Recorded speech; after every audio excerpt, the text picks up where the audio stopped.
బోధన, పరిశుద్ధాత్మ ప్రేరేపణ. యేసు ప్రభు చెప్తాడు, మీరు వాక్యంలో చదవండి తర్వాత, నేను మీకు అన్నీ చెప్తానికి సమయం లేదు, నేను మీకు అన్నీ చెప్పలేను.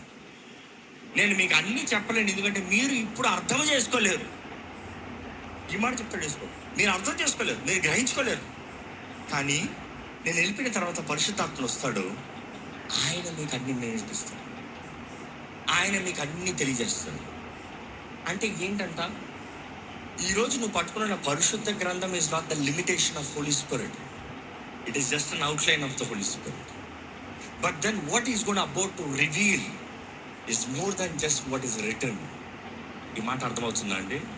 నీకు ఇక్కడ రాయబడిన దానికన్నా నీకు ఇంకా అధికమైన మార్గంలో, ఇంకా అధికమైన విషయములు, ఇంకా అధికమైన కార్యములు నీకు తెలియజేస్తాడు. అది పరిశుద్ధాత్మతో నేను నింపబడితే మాత్రమే. If you are not ready to increase, the problem is yours. Don't tell me my revolution limits here with the book. No, it starts with the book. You get understanding, you start growing.